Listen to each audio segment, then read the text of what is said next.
The hit that broke ABBA and changed their story forever. Winner takes it all. They were the most loved band on the planet, and their music lit up every dance floor. But behind the sparkle, ABBA was buckling under success's weight. There was a time when the whole world danced to their beat. Their melodies, voices, and energy made anything seem possible. Yet behind that perfection hid a tale of love, sacrifice, and pain. Today we're diving into how the success that brought them together also tore them apart from the inside. Sweden, early 70s, a chill, modern country still off the global pop radar, which centered on places like England and the States. In that scene, two buddies, Bjorn Ulvaeus and Benny Andersson, dreamed of writing songs that could cross borders. Benny came from the Hep Stars, a band with solid local fame. Bjorn was in the Hootenanny Singers, a pretty big folk act in Sweden. When their paths crossed, it clicked, both obsessed with catchy hooks and vocal harmonies that hit hard, even if you didn't get the words. The real game changer? Them. Agnetha Feldskog and Annie Frid Lyngstad, two young women with killer voices, different vibes, and charisma that completed the puzzle without knowing it. Four talents linking up not just for music, but love. Bjorn fell for Agnetha, Benny for Frida. Nobody figured two loved-up couples would explode into a musical powerhouse. That's how ABBA formed name from their first initials, and get this, they had to get permission from a fish company already using it. Not many know that. In 1973, they hit Sweden's Eurovision qualifier, Melodifestivalen, with Ring Ring. Didn't win, but fate had a bigger W coming.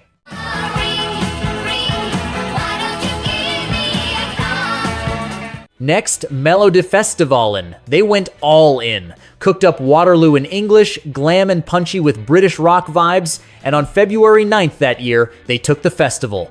ABBA was Eurovision bound. That night in 1974 at the UK's Brighton Dome, the four hit the stage in shiny outfits, overflowing energy, and confidence like they knew greatness was theirs. When they started singing, Europe surrendered. Waterloo didn't just win, it kicked off a new pop era.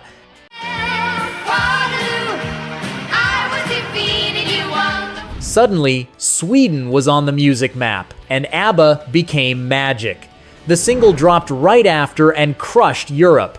Top 10 in nearly 20 countries. Their first number one in the UK and Germany. The album Waterloo, out in Sweden, March 4th, 1974, went global, letting ABBA build outside home. Tracks like Mamma Mia, SOS, Fernando, Knowing Me, Knowing You turned instant classics, and two Swedish couples were now worldwide stars. Mamma Mia, here I go again, No fluke, ABBA didn't just make music, they made memories. Every song mixed emotion, melody, and production so slick it felt futuristic. Harmonies sharp as a scalpel, yet warm, sweet, nostalgic.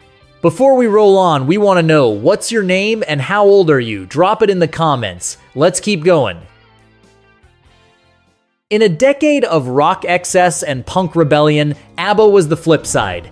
Elegant, clean, bright pop. No distorted guitars or controversy needed, their power was pure song's universal sound. Sure, it seemed innocent, but behind it was near-obsessive work. Benny and Bjorn spent hours in the studio hunting the perfect chord, the detail that'd slay on an old record player or international radio, something that defined them later. 1976 was a turning point. Dancing Queen dropped like a cultural bomb. From the first chord, the world knew it was special. Life celebration, youth anthem, a track that made you dance and cry at once.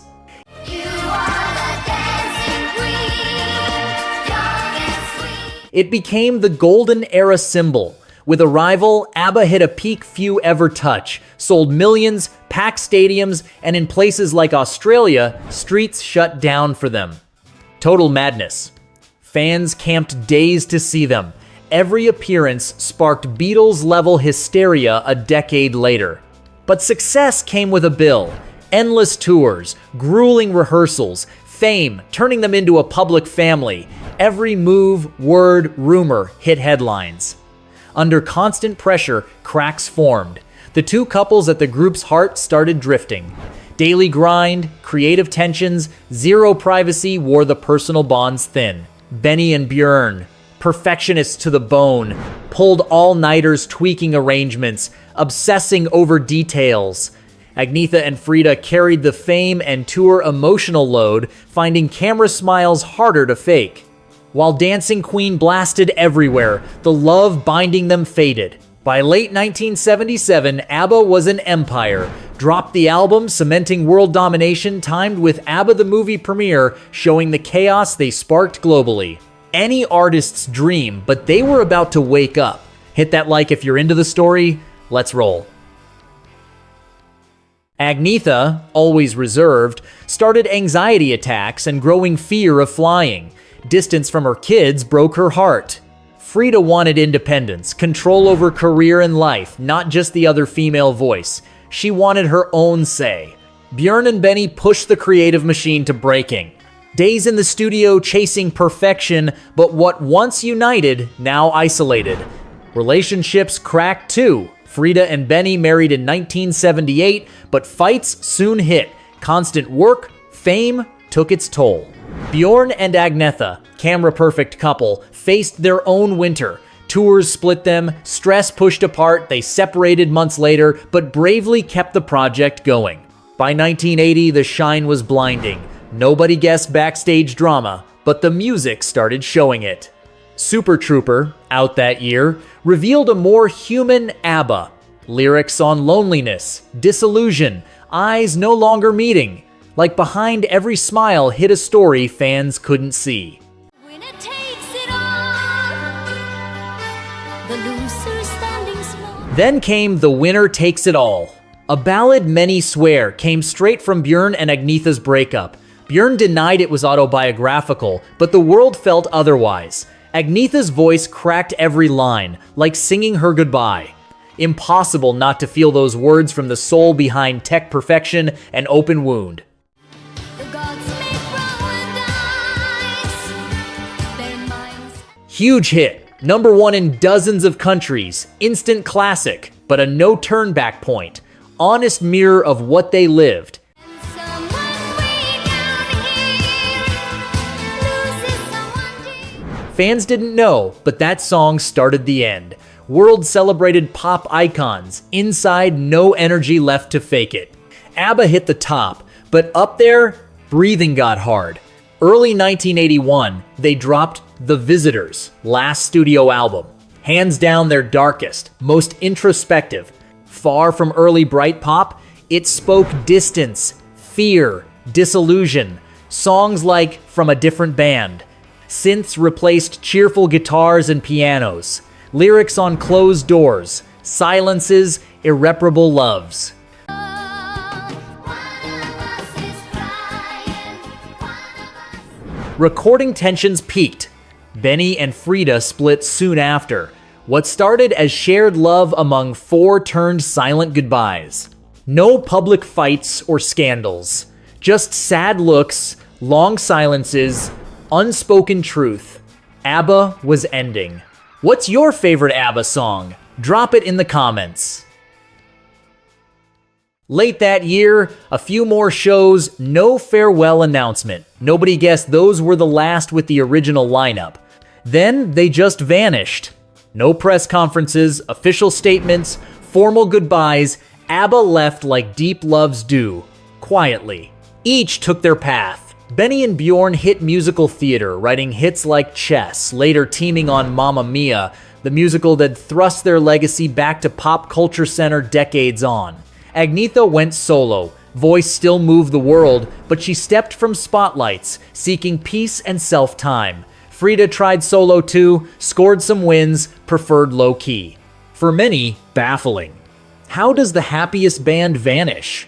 How does that bright light fade without a final bow? But maybe that was the truest close. No noise, drama, public tears. World shifted fast. Disco faded. 80s brought colder sounds, pop morphed. In months, ABBA went from every radio to memory. No scandals or farewells, ABBA just ceased. Subscribe if you want your fave artist story too. Let's keep it going. A whole decade. ABBA seemed gone. 80s rolled without them. New waves filled the gap. For many, a youth memory on old cassettes. But time does its thing, put them right. Early 90s, surprise. New gen barely hearing songs that parents rediscovered them. London clubs, DJs mixed Dancing Queen with fresh electronic old tunes sounded magically modern. Then rebirth. 1999, world said ABBA with old excitement. Mamma Mia, musical, premiered London. Nobody saw the phenomenon coming. Story built on their songs drew lifelong fans and post-era kids. Young, old, families sang lyrics from another time yet hitting same heartstrings. Success, massive musical, toured global. Then Meryl Streep, Pierce Brosnan movie, nostalgic tribute turned unstoppable wave. ABBA back on everyone's lips. Albums reissued, videos on TV. New gens learned what parents knew. Few bands capture human emotion like ABBA. Nostalgia became myth, but fate had one more chapter. 2021, when nobody expected, the four resurfaced with a world-shaking announcement. New album after nearly 40 years. Titled Voyage, perfect name. Literally a trip to nostalgia and future. And learn to cope, and love and hope is why I am here now. With tech help, ABBA pulled impossible. Return without losing essence. Fans cried, media stunned, members called it a gift, closing the circle with the love it started with. The success that once broke them now immortalized them. Sometimes success isn't how bright you shine, but how you hold on without losing yourself. ABBA didn't just make history with music, taught us behind every perfect chord is a human story, love, fears, sacrifices. What began as friends' dream mirrored life. Hopeful starts, good times splendor, painful falls, reunion with what matters. ABBA broke at their peak, yeah. But their music never stopped shining. Maybe that's the real win. Sounding fresh as day one, still moving us, reminding even when it seems over, there's always a new start. That's our ride's end. We'll link another killer music story if you want to keep the old school nostalgia flowing. Catch you next time.